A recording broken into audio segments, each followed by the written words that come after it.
simula noong January 1 hanggang ngayon, December 31, bago magtapos ang taon na ito, muli natin balikan ang ating nakaraan at naging mga memories sa ating pagsimula ng 2025 hanggang dumating ang 2026. Bakla, tomboy, or something else, non-binary.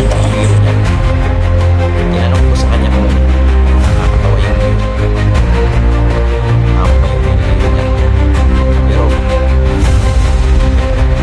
tinatawag ako sa lip sync. Alam niyo naman, hindi ako marunong mag lip sync. Pero sa tingin ko lang, marunong din naman ako mag lip sync.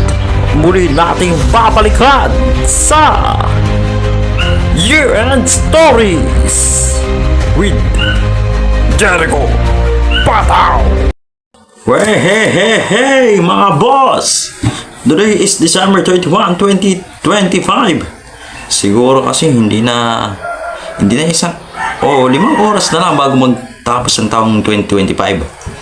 So ngayon, wala man na tayo pansamantalang unfiltered reports ngayong araw nito dahil sabahin ko po itong mapopost sa Facebook, sa YouTube, sa X, sa Instagram at Threads ko at sa YouTube channel. Ngayon mga boss, dahil mag-year-end party naman na o year-end celebration na tayo mamayang alas 12 ng hating gabi o yung mga alas 11 para, sorry. Kasi marami na tayong mga memories simula January 1 hanggang ngayong kasalukuyan nito. Ngayon, dahil wala naman tayong unfiltered reports ngayong araw nito, maghihingi sila sa akin ng mga kasagutan o mga choosing one niya yung pansamantala lang. Simula ngayon, araw-araw ko na ito gagawin tuwing December 31. Umpisahan na natin, mga boss.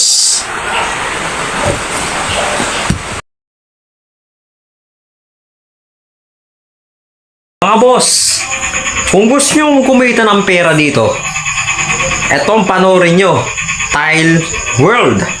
Panoorin. Mga boss, kayo ba'y naghahanap kayo ng mga laro na ano? I-check nyo muna po at punta kayo dito sa Tile World. Gin-search natin mga boss. Hi, Tile World. Search natin Tile World. Ito yun, boss. 446. So, ibig sabihin ito, mga boss, legit ito, boss. Ito po, totoo ito. Kita nyo yan, mga boss? It is a legit po ito. Pag napuno nyo po ito lahat, pwede nyo po ito i-withdraw ito. Lahat po yan. Yan po, lahat-lahat yan. So, ibig sabihin po, ito, totoo ito. So, paano po? Baka ako mag-introduce sa inyo po nito kung scam lang po ito. Ito, from Bus Break. Tile World. May iba pang laro dito, yung Card Story at yung Ball Sort. So, itong Tile World na ito, ay legit po ito. So, gagawin mo lang lahat ng mga task dito. So, before dito, mag-iipon ka ng mga cards dito. From Singapore hanggang sa Turkmenistan. So, hindi mo lang lahat ng mga daily quest dito. Tapos yung mga... So, paano mag-withdraw dito? Pwede ka mag-withdraw through GCash, Maya, or PayPal, kahit anong mga banks niyan. So, paano natin itong laruin nito? Simplihan natin mga boss. O, diba? Ito sa akin, malapit na ito mga 400 tong pera ko dito mga boss eh. Basta sunod-sunod mo lang dito mga kapares nito into 3. Huwag ka lang sosobra sa dulo, mga boss. Hanggang sa maubos mo itong mga cards dito na or tiles para makuha mo yung mga... Eto, nakuha ko yung 3 star dito mga boss. Ayan. So, yan lang kasimple mga boss. Make sure na maganda itong nilalaro natin mga boss. Hindi lang sa nakakalibang din itong mga boss. Lalo pag boring ka sa mga galing trabaho, sa school, or something else mga boss.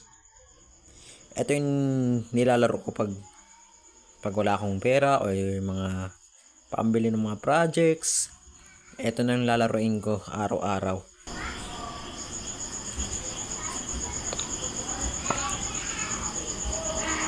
Ayan, naka 400 plus na ako dito mga boss.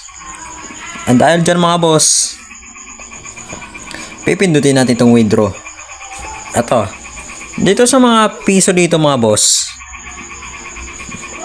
Ito, may history na ako dito. Is 1.92 yung pera ko dito na kaninang tanghali yan mga boss. Kaya ito natira ngayon. So automatic ko po yan papasok sa GCash yung mga boss.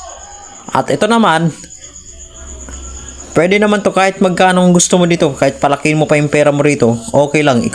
Kung trip ko lang mo naman po yan, pwede mo naman palakihin yung pera mo dito. Basta makompleto mo lang dito yung cards dito.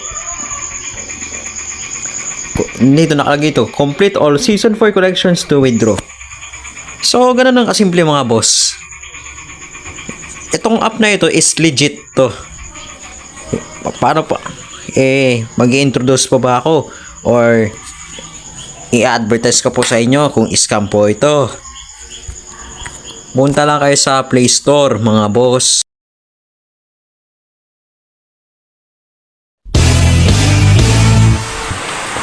Yan mga boss. Eto na. Ang pinaka-kinatatakutan. May nagtanong, sabi daw, anong naging New Year's resolution mo ngayong taon? Okay. Mga boss, New Year's resolution ko ngayong taon na ito, nung nakarang taon, kasi hindi natupad. Yung itong taon niya ito, bago matapos ang 2024 nung nakaraan, hindi rin natupad. Kasi sumablay. Ngayon, sana matupad na ito ngayong 2026. Sunod naman na natanong mula kay Itol Ariel kung kumusta man yung kung ano magiging New Year's resolution ko. Pero sa akin secret lang yan. Pero sige na, sasabihin ko na kung anong New Year's resolution ko mga boss. Ngayon mga boss, nagpangako na ako dun. Ha? Nangako na ako dun mga boss, mga pinsan ko. Especially sa pinaka-paborito kong pinsan na babae. Na nabibigyan ko sila ng regalo. Nangako na. Yung unang-una kasi yung favorite pinsan ko na tagal-tagal ko na maging plano na bibigyan ko siya ng regalo. Sa dami-dami kasi mga gawain sa school. Kaya hindi ko na tuloy nalaan yung oras para sa kanya. Pero ngayong parating 2026, gagawin ko na. Sunod naman. Okay. Sabi daw, kung sino ang pinaka-favorite mong pinsan sa lalaki. Okay. Siyempre, ang pinaka naging paborito kong pinsan mga boss sa lalaki, si RD. Anak ni Tito Rene. Bakit naging paborito kong pinsan yung si RD sa lalaki? Siyempre, ano na yun, 6 na beses kami nagkita nun. Lagi kami kasama si paring Tyron. Hanggang ngayon, nagchat-chat kami nun. Lagi kami nagkwentuhan kung ano mga kabalastugan. Kahit mga kalukuhan yun, sumasama yun sa akin na wala akong patawag, wala. Basta yun, si RD, ang pinaka-favorite kasing ko sa lalaki. Nood naman,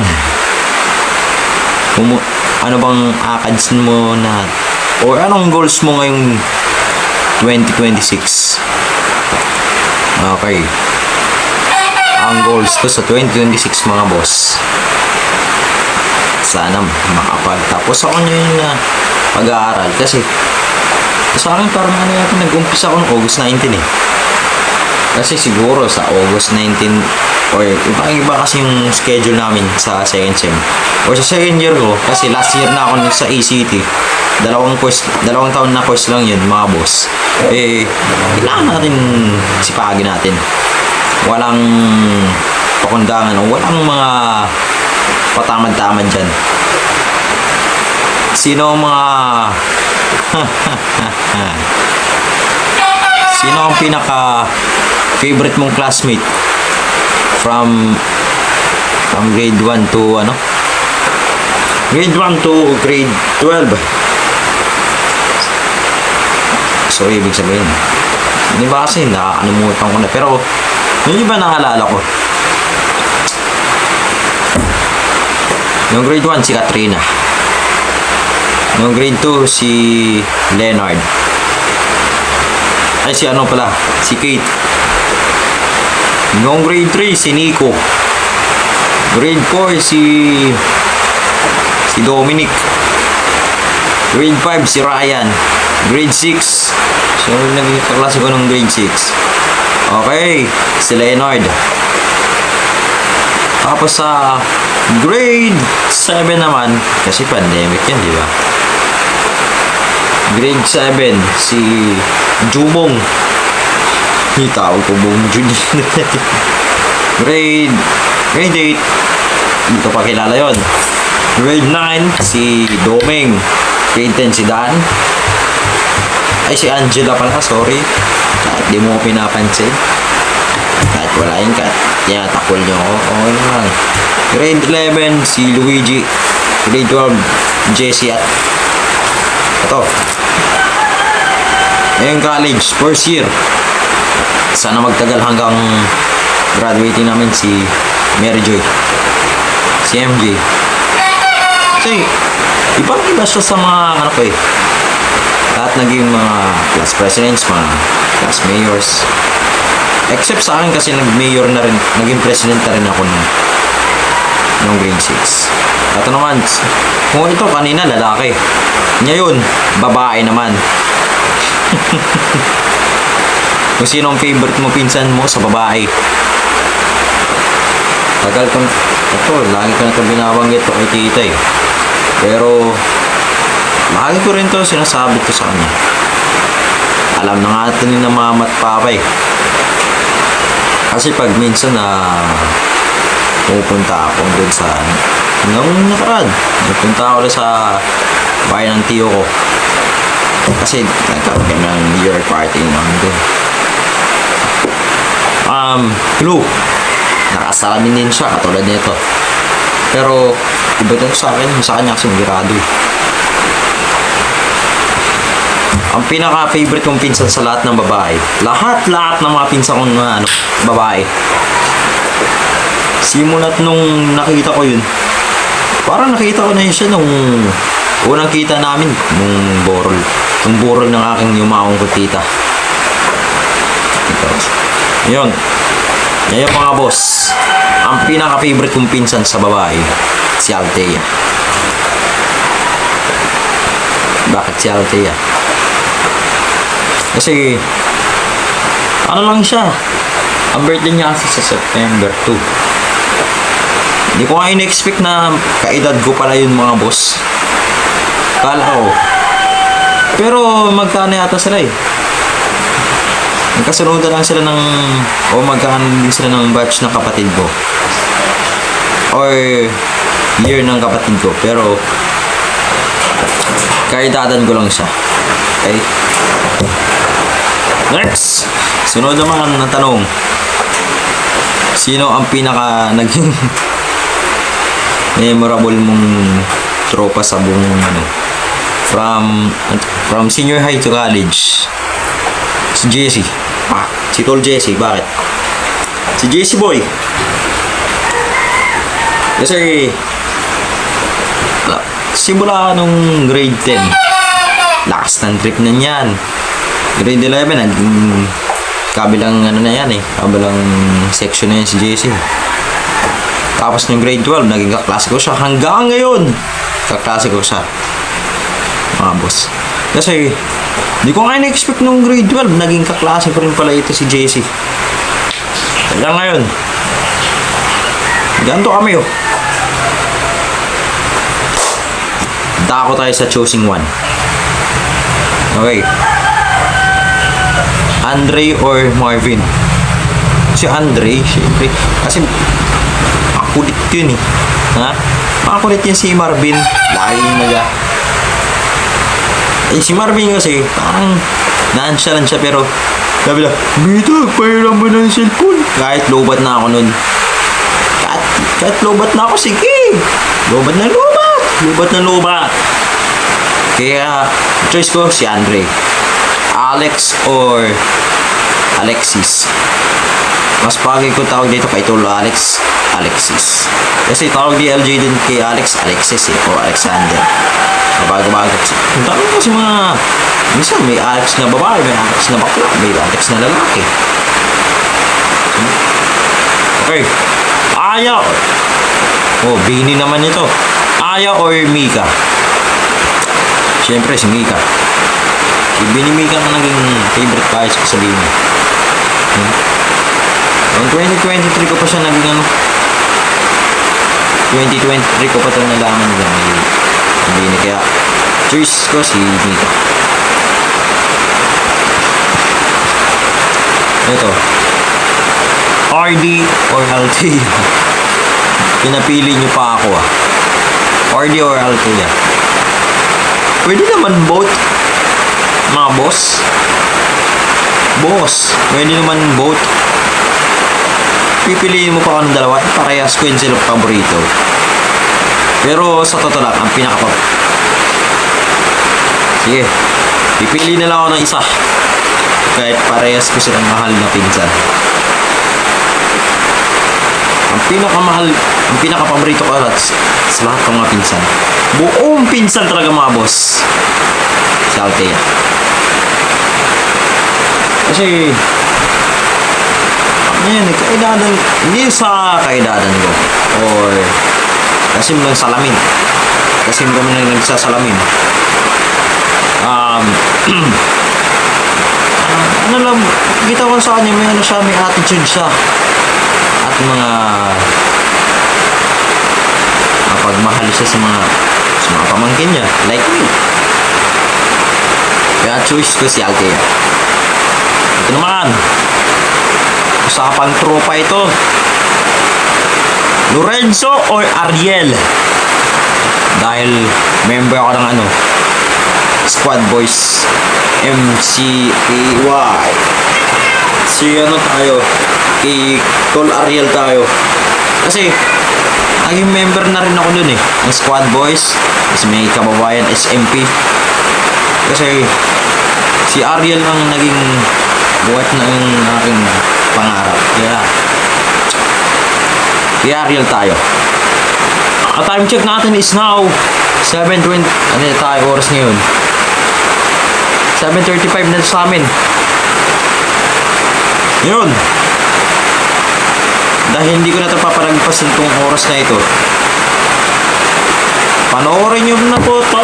I-post nyo. Gusto nyo i-share nyo na. Para maging gabay sa inyo. Pero bago tayo magtapos mga boss, babanggitin ko po kung anong New Year's resolution ko. At i-comment nyo po sa aking YouTube channel, Facebook page, IG page, o sa sa X, sa TikTok at sa YouTube. 4 na ipopost ko na lang muna pansamantala. 4 na social media accounts ko ipopost ko dun. TikTok, Facebook, X, at YouTube. I-comment nyo po kung anong New Year's resolution yung mga boss.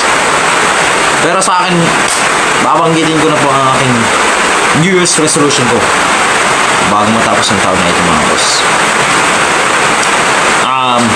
Sana matapos na ang korupsyon laban sa flood control projects at may balik na yung pera natin mamamayan sa ating gobyerno.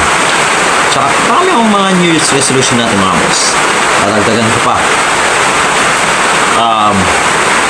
Ito sana lahat ng mga pangarap ko na maitupad ko na. Kasi yung mga pangarap ko po ba sa mga boss, yung mga plano ko, yung mga pinangako ko boss, sana matupad lahat. Tulad ngayon, tulad sa March 31. Kasi, pag-graduate na yung pinsan ko si Nicole. May gusto siyang iregalo. Kaya, may nasa isip ko na yun kung anong ireregaluhin ko. At syempre, ganoon din sa favorite kong pinsan. Regaluhan ko siya ng secret na yun. Dalawa sa kanya. Kasi, tagal ko nang ginplano yun mga boss. Simula nung nakita ko na pero ngayon,